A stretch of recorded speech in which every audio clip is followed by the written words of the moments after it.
Bismillahirrahmanirrahim. Assalamualaikum warahmatullahi wabarakatuh.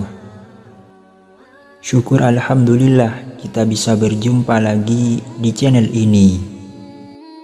Harapan dan doa saya semoga saudaraku semuanya selalu diberikan kesehatan, dilapangkan rezekinya, diampuni dosa-dosanya, dan dipanjangkan umurnya. Amin ya rabbal alamin. Sahabat beriman yang dirahmati Allah, sejak kecil kita selalu diperingatkan untuk tidak bersikap buruk kepada orang tua.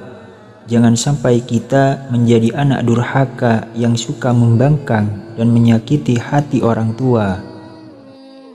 Karena kita semua tahu ridho Allah berasal dari ridho orang tua juga. Akan tetapi di era sekarang, banyak dari orang tua yang kurang menyadari akan sikapnya terhadap anak. Sehingga sikap yang dirasa benar oleh orang tua ini justru bisa dikatakan mendurhakai seorang anak. Ada satu kisah menarik yang mungkin bisa kita jadikan sebagai pelajaran. Suatu hari ada seorang laki-laki menemui Umar bin Khattab untuk mengadukan perihal kedurhakaan anaknya. Umar lalu memanggil anak tersebut dan menegur perbuatannya. Setelah ditegur, anak tersebut bertanya kepada Umar, "Wahai Amirul Mukminin, bukankah anak memiliki hak atas orang tuanya?" Umar menjawab, "Benar." Lantas anak tersebut bertanya, "Apa hak seorang anak?" Lalu Umar pun menjawab, "Memilihkan calon ibu yang baik untuknya, memberikan nama yang baik, dan mengajarinya Al-Quran." Kemudian si anak tersebut berkata, "Wahai Amirul Mukminin, ayahku tidak pernah melakukan satu pun dari apa yang Tuan sebutkan itu. Ibuku wanita berkulit hitam, bekas budak beragama Majusi. Ia menamakanku Julan, tikus atau curut, dan dia tidak mengajariku satu huruf pun dari Al-Quran." Mengetahui jawaban si anak, Umar pun mendekati orang tua itu dan berkata, "Engkau datang mengadukan kedurhakaan anakmu, padahal engkau telah durhaka kepadanya sebelum ia mendurhakaimu. Engkau telah berbuat buruk kepadanya sebelum ia berbuat buruk kepadamu." Mendengar jawaban dari Umar, laki-laki tersebut pun meminta maaf kepada anaknya dan berjanji akan mendidiknya dengan baik. Dari kisah tersebut bisa disimpulkan bahwa ada dosa besar yang dilakukan orang tua terhadap anak, entah disadari atau tanpa disadari. Lalu, apa saja dosa besar orang tua terhadap anak tersebut? Yang pertama, bersikap kasar terhadap anak. Sebagai orang tua, kita sangat tidak dianjurkan untuk memaki anak karena perilakunya yang tidak kita sukai. Apabila kita menemukan sikap anak yang tidak kita suka, hendaknya nasihatilah dengan lembut dan tetap dengan penuh kasih sayang. Rasulullah SAW pernah bersabda, "Sesungguhnya kalian akan dipanggil pada hari kiamat dengan nama-nama kalian dan nama ayah kalian. Maka perbaikilah nama kalian." Hadis riwayat Abu Dawud.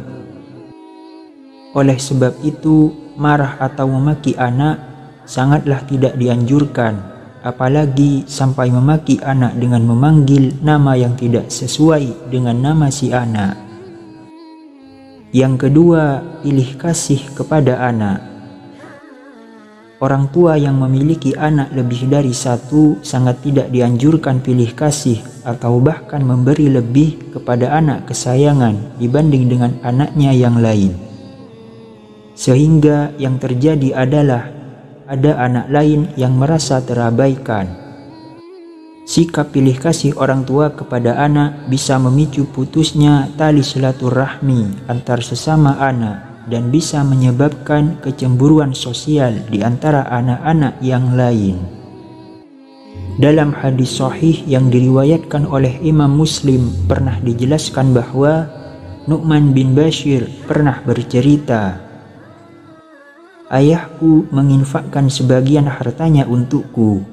Ibuku Amrah binti Rawahah kemudian berkata, "Saya tidak suka engkau melakukan hal itu," sehingga menemui Rasulullah. Ayahku kemudian berangkat menemui Rasulullah Shallallahu Alaihi Wasallam sebagai saksi atas sedekah yang diberikan kepadaku. Rasulullah berkata kepadanya, "Apakah engkau melakukan hal ini kepada seluruh anak-anakmu?"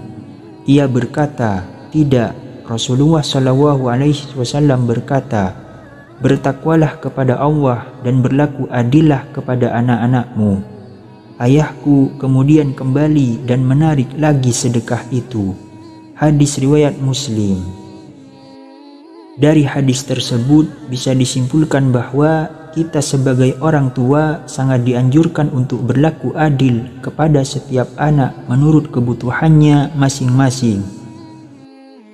Oleh sebab itu, sebisa mungkin hindari pilih kasih kepada salah satu anak kita, karena dengan berlaku adil menurut porsinya, insya Allah akan terjalin silaturahmi antar anak sampai kapanpun.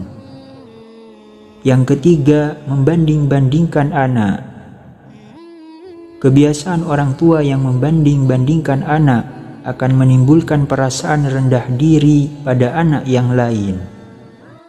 Apalagi jika hal yang dibandingkan adalah sesuatu yang di luar kemampuan anak, atau justru yang menjadi kelemahan dari si anak.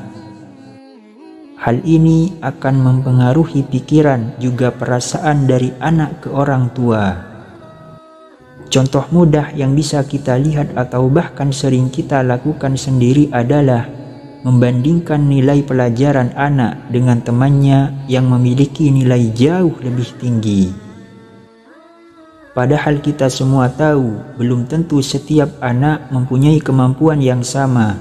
Bisa jadi si anak lebih cerdas dalam matematika, namun lemah dalam bahasa. Apabila hal tersebut terjadi pada salah satu anak dari saudaraku semuanya, maka yang harus dilakukan adalah menguatkan hati si anak dan mendukung sepenuhnya apa yang menjadi bakat dari si anak tersebut. Yang keempat, mengekang kebebasan anak. Membiarkan anak bermain adalah salah satu hal yang sangat penting dalam masa pengenalan lingkungan dan menemukan jati dirinya.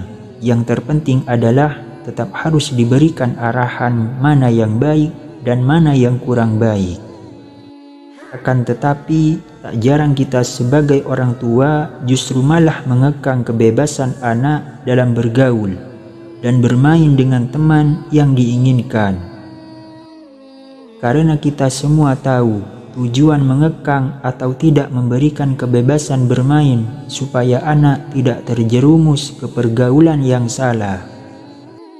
Hal tersebutlah yang akan menjadikan si anak mampu berpikir dan mendapatkan pelajaran penting perihal perbedaan dan mampu membedakan mana yang harus ia teruskan berteman, mana yang harus dijauhi.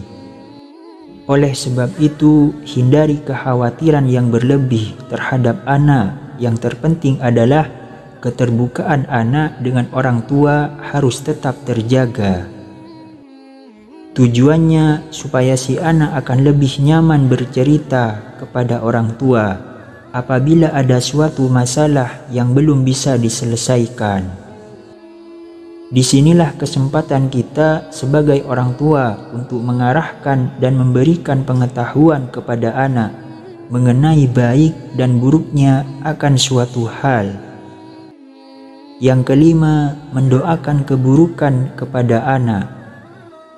Berdoa bukan hanya di setiap selesai mengerjakan ibadah saja, Bahkan setiap ucapan yang keluar dari mulut orang tua semuanya bisa dikatakan sebagai doa. Terkadang kita sebagai orang tua tidak sadar apabila mendapati anak yang tidak mematuhi perintah, kita langsung berkata buruk kepada anak. Padahal setiap ucapan yang keluar dari mulut orang tua merupakan doa yang bisa jadi langsung dikabulkan oleh Allah Subhanahu wa Ta'ala. Abu Hurairah radhiyallahu anhu berkata bahwa Rasulullah Shallallahu Alaihi Wasallam pernah bersabda, ada 3 doa yang dikabulkan: doa orang yang teraniaya, doa musafir, dan doa keburukan orang tua atas anaknya. Hadis riwayat Tirmizi. Oleh sebab itu, berhati-hatilah dalam berbicara kepada anak. Berfikirlah terlebih dulu apabila hendak marah kepada anak, dan hindari sebisa mungkin terbawa emosi saat marah kepada anak. Apalagi sampai menyumpah si anak dengan ucapan yang kurang baik. Karena hal tersebut bisa saja terjadi kepada si anak di kemudian hari. Dan jika memang benar terjadi, barulah kita akan menyesalinya. Lalu, apa yang harus kita lakukan supaya tidak terbawa emosi? Hal yang bisa kita lakukan adalah memperbanyak istighfar terlebih dulu. Lalu, tanyakan alasan kepada si anak perihal apa yang menurut kita, orang tua, menjadi kesalahan dari si anak. Kemudian berikan perumpamaan dan saran, lalu kembalikan kepada si anak supaya menentukan pilihan. Insya Allah si anak tidak merasa tersakiti hatinya dan mampu berpikir bahwasanya hal yang dikerjakan tersebut kuranglah baik dan harus ditinggalkan. Yang keenam, tidak memberi pendidikan kepada anak.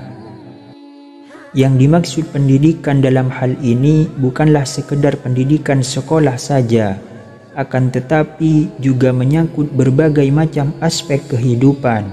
Misalnya adalah pendidikan agama, sosial, budaya, dan lain sebagainya.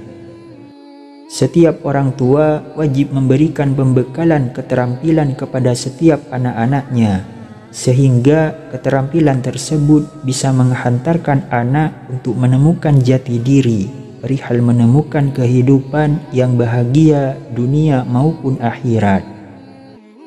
Apabila kita mengabaikan pendidikan anak, maka bisa dikatakan anak tersebut layaknya anak yatim, padahal masih mempunyai kedua orang tua.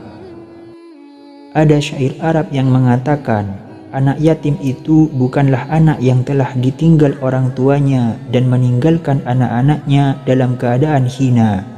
Sesungguhnya anak yatim itu adalah anak yang tidak dekat dengan ibunya, yang selalu menghindar darinya, atau ayah yang selalu sibuk dan tidak ada waktu bagi anaknya.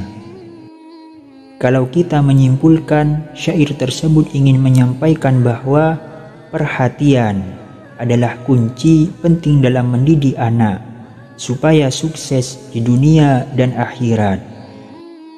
Adalah sebuah bentuk kedurhakaan terhadap anak apabila kita sebagai orang tua justru tenggelam dalam kesibukan, sehingga yang terjadi adalah kita lupa untuk mengajarkan anak tentang akidah agama. Rasulullah Shallallahu Alaihi Wasallam pernah bersabda, ajarilah anak-anakmu sholat saat mereka berusia 7 tahun, dan pukullah mereka bila tidak melaksanakan sholat pada usia 10 tahun. Hadis riwayat Tirmizi. Sahabat beriman yang dirahmati Allah, marilah kita sebisa mungkin menjadi orang tua yang bisa dijadikan panutan bagi anak-anak kita. Semoga Allah Subhanahu wa Ta'ala selalu melindungi dan menjauhkan kita semua dari perbuatan tercela semasa hidup di dunia. Demikian yang bisa saya bagikan, semoga bermanfaat untuk kita semua. Amin ya rabbal alamin. Assalamualaikum warahmatullahi wabarakatuh.